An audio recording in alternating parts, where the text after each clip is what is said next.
step aside, motherfucker. I said 23, going on a spree. You just set me free. VIP, walking easily, went so casually. Low PG, locked in mentally, that's a guarantee. Talk to me, numbers never lie. Add it up, that's me.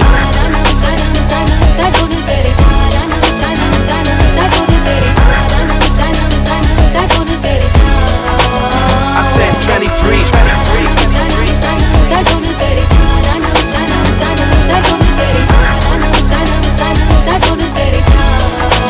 I said 23. Strive for greatness.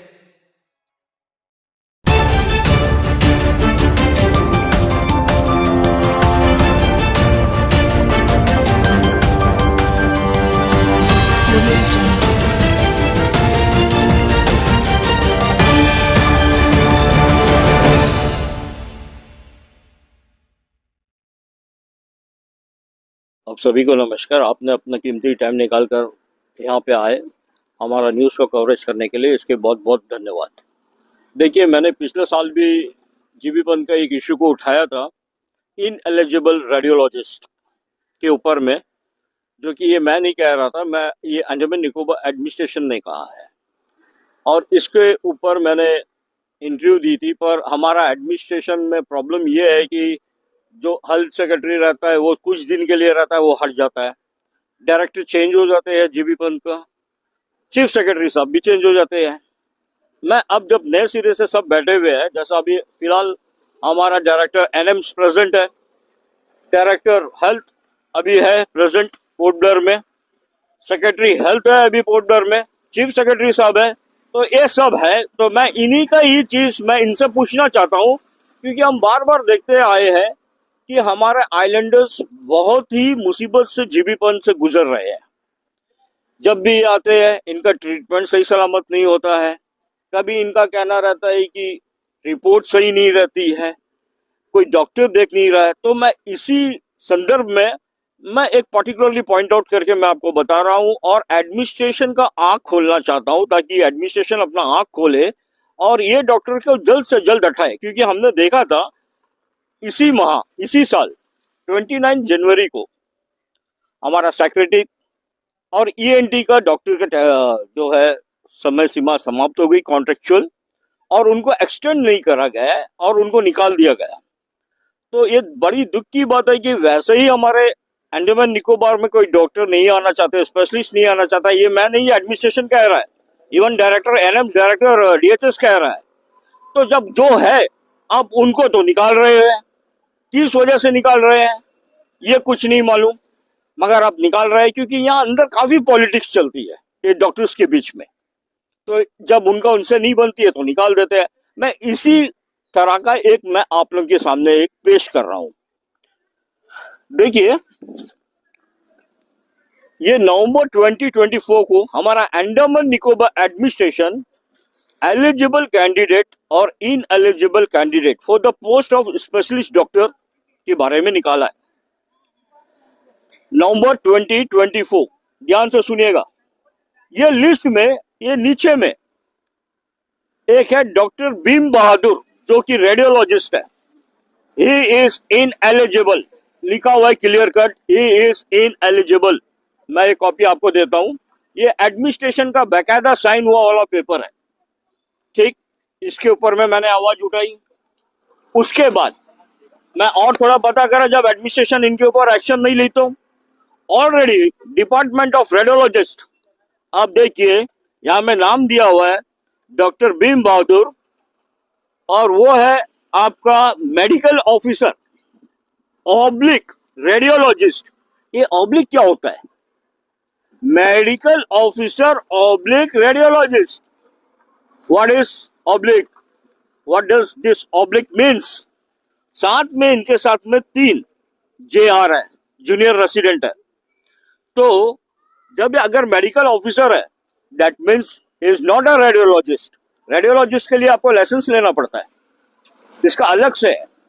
ये जब मैं इनके doctor Bhim Bahadur के बारे में पता किया तो मुझे पता चली है ये अर्बन एरिया का मेडिकल ऑफिसर है।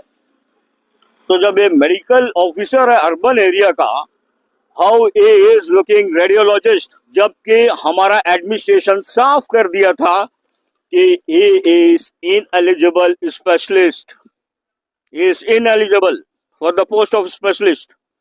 तो इसको क्यों रखा गया है रेडियोलॉजिस्ट में? अब मजेदार बात यह है, जब आगे और पता किया गया तो यहां में हमारे जीबी पंत में ऑलरेडी रेडियोलॉजिस्ट है, वो भी एक नहीं दो। पहला का नाम है डॉक्टर चारू गुप्ता, डॉक्टर चारू गुप्ता पहला का नाम है, and she is MD radiologist, director of health service इसको के अंडर में है ये। दूसरी है डॉक्टर सिमी सुदर्शन, ये भी एमडी है रेडियोलॉजिस्ट, इस ये एनएम्स के अंडर में है। जब आपके पास ऑलरेडी दो रेडियोलॉजिस्ट एमडी है तो आप डॉक्टर भीम बहादुर को रखकर, एक मेडिकल ऑफिसर को रखकर आप सीटी स्कैन एमआरआई का रिपोर्ट दे रहे हो, जो कि इसका कई कंप्लेंट आई है, ये पहला दफा नहीं है, कई कंप्लेंट इसका ऊपर ऑलरेडी हो चुकी है, मगर हमारा एडमिनिस्ट्रेशन खामोश है, आंख बंद करके बैठा हुआ है। अब जो है रिपोर्ट ये भी, ये जो मैंने दो डॉक्टर का नाम लिया है ये भी दे रहे हैं, ये भी दे रहा है। तो भाई ये क्यों दे रहा है जब आपके पास में है रेडियोलॉजिस्ट? आप इनको मेडिकल ऑफिसर है ये, वो भी अर्बन एरिया का, आप वहां भेजिए ना, आप इसको कहां से रखे है? तीसरा और मजेदार चीज ये है अंडमान निकोबार आइलैंड का आपका मेडिकल का वेबसाइट, एनएम्स का, ये वेबसाइट में सभी डाउनलोड किया गया हुआ है, कौन सा सेक्टर में कौन कौन डॉक्टर है, क्या है। इंटरेस्टिंग चीज ये है, डॉक्टर भीम बहादुर का नाम इसमें नहीं है। तो ये डॉक्टर भीम बहादुर का नाम नहीं है रेडियोलॉजिस्ट में, और इधर में एडमिनिस्ट्रेशन को जीबी पंत दिखा रहा है कि ही इज अ रेडियोलॉजिस्ट। तो तीसरा और मजेदार बात यह है कि एडमिनिस्ट्रेशन बोल रहा है भीम बहादुर के सामने में, डॉक्टर भीम बहादुर के सामने में इज इनएलिजिबल स्पेशलिस्ट। आप बताइए ना, ये लुका छुपी का खेल कौन खेल रहा है? जीबी पंत एडमिनिस्ट्रेशन का साथ खेल रहा है या एडमिनिस्ट्रेशन हम पब्लिक के साथ, आइलैंडर के साथ खेल रहे हैं? जो आदमी इनएलिजिबल है आप उसका क्यों बिठा के रखे है? When he is medical officer of urban, आप उसको भेजिए ना। यहाँ में क्या आप लोगों को मारने के लिए रखे हुए हैं उसको? कितना कंप्लेंट चाहिए उनके बारे में?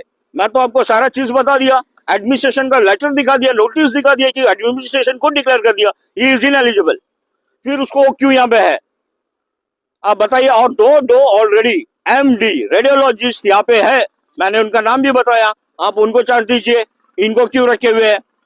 प्रॉब्लम क्या है यहाँ में हमारा अंडमान निकोबार आइलैंड में? हमारा एडमिनिस्ट्रेशन का आंख इसलिए बंद है या पता नहीं कोई लोग इनका चापलूसी करते हैं, मुझे समझ में नहीं आ रहा है। आप ध्यान से देखिए, जब से डॉक्टर एम के शाह मेडिकल सुपरिटेंडेंट बन के बैठा हुआ है तब से ये यहाँ पे मेडिकल में आपको कोई भी चीज ठीक से नहीं दिख रही है, ना ही मेडिसिन, ना ही ट्रीटमेंट, ना ही डॉक्टर, ना ही स्टाफ। और क्या हमारा अंडमान निकोबार में क्या एक ही मेडिकल सुपरिटेंडेंट है जो देख सकते हैं डॉक्टर एम के शाह? बाकी कोई एलिजिबल नहीं है क्या उसके लिए? ये रिटायर हो जाता है, उसका बाद फिर इसको एक्सटेंशन मिलता है, इसके बाद ये खुद अपना रेजिग्नेशन देता है, फिर जाके वापस लेता है, एडमिनिस्ट्रेशन बोलता है ठीक है तुम बैठ जाओ। ये क्या हो रहा है? अरे भाई ये है GB Pant hospital, general hospital. जब एम के शाह, डॉक्टर एम के शाह नहीं रहता है तो डेंटल से लेके डॉक्टर को बिठा देते हैं, मेडिकल सुपरिटेंडेंट बना देते हैं। अरे भाई ये डेंटल का हॉस्पिटल नहीं है, ये जनरल हॉस्पिटल है। क्या इतना भी नहीं मालूम है हमारा एडमिनिस्ट्रेशन को? आप जनरल हॉस्पिटल में आप जनरल जो भी सीनियर डॉक्टर है जो एलिजिबल है आप उनको बिठाइए ना, वो देखेगा मेडिकल सुपरिटेंडेंट का जो भी है। ये क्यों आप इसको लेके नचा रहे हो जो कि कुछ नहीं कर रहा है? दिन का दिन हालत खराब हो रहा है, इंजेक्शन नहीं मिल रहा है, मेडिसिन नहीं मिल रहा है, स्टाफ शॉर्टेज है। हाँ आप देखे कैजुअलिटी में, आप शाम के समय आके देखे कैजुअलिटी में ड्यूटी रहती है वार्ड बॉय का, आपका एम्बुलेंस का अगर कॉल आता है यही कैजुअलिटी का वार्ड बॉय को एम्बुलेंस में भेजते हैं। अगर उस बीच कोई पेशेंट आ गया या पेशेंट को ट्रांसफर करना है, कौन करेगा? कौन करेगा? ये नहीं दिखाई दे रहा है? एसी चैम्बर में बैठ के, कोट पहन के बैठ के, कार में आके जाके उतना ही और टन का उठाना आता है क्या? बाकी यहाँ का लोग मरे हैं, ये हालत है। अब मैं पूरा बेकायदा आपको एक एक लेटर के साथ, नाम के साथ, वेबसाइट के साथ, सभी माध्यम से एडमिनिस्ट्रेशन के सामने में रख दिया है। अब हमारा मांग यही है, डॉक्टर भीम बहादुर को वापस, जो कि ये मेडिकल ऑफिसर है, इसको वहां भेजा जाए। और हमारे यहाँ दो एमडी रेडियोलॉजिस्ट है, आप उनको जगह दीजिए। साथ में ऑलरेडी 3 जूनियर रेसिडेंट हैं, वो देखेंगे। और जो भी रिपोर्ट हमारा स्पेशलिस्ट को देना होगा, स्पेशलिस्ट डॉक्टर को, जो जैसा कि सीटी स्कैन का हो, जैसा कि एमआरआई का हो, ये हमारा एमडी दो में से जो भी है वो देंगे। ये क्यों मेडिकल ऑफिसर दे रहा है, जो कि क्वालिफाइड ही नहीं है, एलिजिबल ही नहीं है? तो मेरा एडमिनिस्ट्रेशन से यही रिक्वेस्ट है कि आप इनको जल्द से जल्द हटाइए इस पोस्ट से, और जो एलिजिबल है उसको दीजिए। और ये मेडिकल सुपरिटेंडेंट डॉक्टर एम के शाह, इसको भी हटाइए। और जो है एलिजिबल, क्योंकि ये मेडिकल जनरल हॉस्पिटल है, ये डेंटल का नहीं है या और किसी का नहीं है, आप जनरल हॉस्पिटल का जो भी डॉक्टर एलिजिबल है आप उनको बताइए एमएस में। धन्यवाद। आप सबके बीच में मैं 2 शब्द रखना चाहूँगा, क्योंकि ये ज़रूरी है। जैसे कि हम यहाँ पे जानते हैं कि हमारे डीएचएस और एनिम्स मिलकर जो है यहाँ का खास करके जो जीबी पंत हॉस्पिटल है उसको चला रहे हैं। और इसमें तालमेल ना होने के कारण जो है आम पब्लिक को अपना जान भी गंवाना पड़ता है, और जो भी प्रॉब्लम्स आता है उसको जो है ये दोनों मिलकर जो है सॉल्व नहीं कर सकते हैं। और जो हम लोग देखे हैं फिलहाल में कि अगर हम लोग डीएचएस से बात करते हैं तो वो एनिम्स को ऊपर छोड़ देते हैं, और एनिम्स से बात करने से जो है वो डीएचएस के ऊपर में ब्लेम करते हैं। तो अभी दुविधा ये है कि ये डिसीजन कौन लेगा। ये जो प्रॉब्लम हमारे आइलैंडर्स के सर के ऊपर में थोप दिया है, इसका सॉल्यूशन कैसे निकलेगा? जबकि यहाँ का आपका जो है honourable lieutenant governor admiral D K. Joshi ji जो है यहाँ का प्रेसिडेंट जनरल बॉडी एनिमस है, ठीक है। उसके बाद आपका चेयरपर्सन एग्जीक्यूटिव कमेटी एनिमस में आपका यहाँ का हमारे जो चीफ सेक्रेटरी सर हैं डॉक्टर चंद्रभूषण कुमार, ये हैं।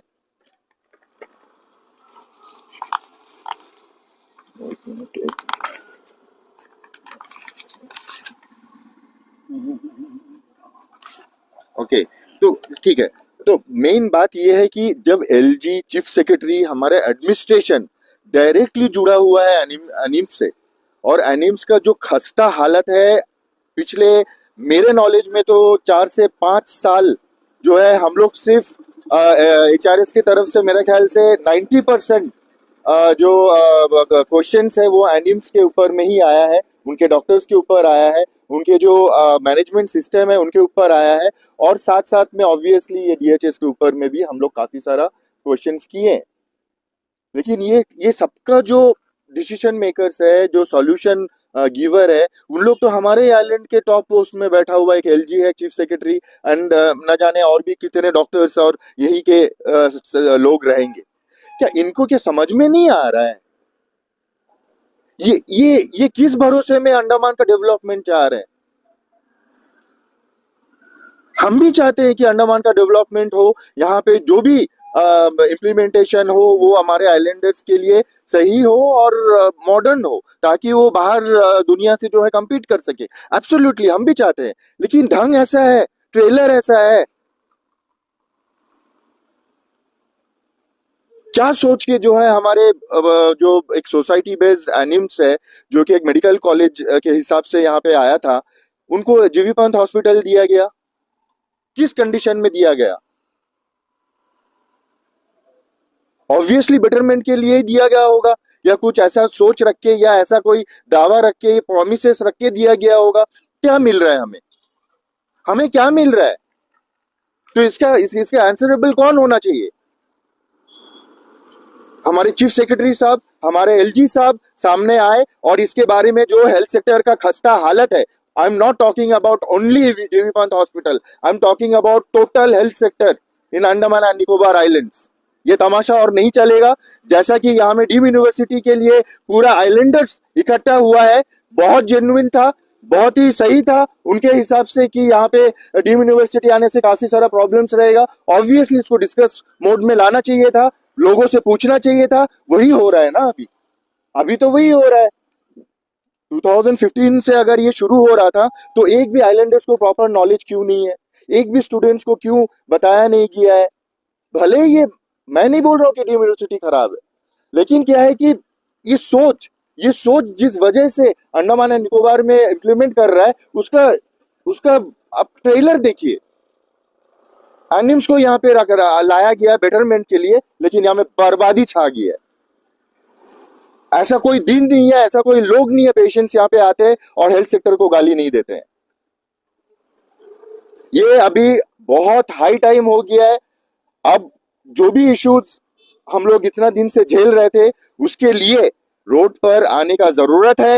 ये हम आह्वान करते हैं हमारे आइलैंडर्स से, इवन जो सपोर्टर्स है आइलैंडर मतलब ये प्रॉब्लम्स के मतलब जो चाहते हैं कि इसके निवारण जल्द से जल्द हो, उनसे भी मेरा रिक्वेस्ट है, ऐसा एनजीओ से मेरा रिक्वेस्ट है, गवर्नमेंट सर्वेंट से मेरा रिक्वेस्ट है कि आप लोग थोड़ा अपना अपना सोर्स और इन्फ्लुएंस लगाए, ताकि हम लोग ये जो विरोध हम लोग एनिम्स और डीएचएस को लेके आगामी दिन करने वाले हैं उसमें जो है फुल सपोर्ट मिले। क्योंकि ये एचआरएस और अंशुमान और राकेश लाल का बात नहीं है, ये बात है जैसे हमारे स्टूडेंट्स का फ्यूचर का बात था, अभी जो है आइलैंडर्स का लाइफ का सवाल है। तो इसमें हम देखते हैं कि कितने आइलैंडर्स और कितने लोग इस मुहिम पर साथ देते हैं, हम देखेंगे उस दिन।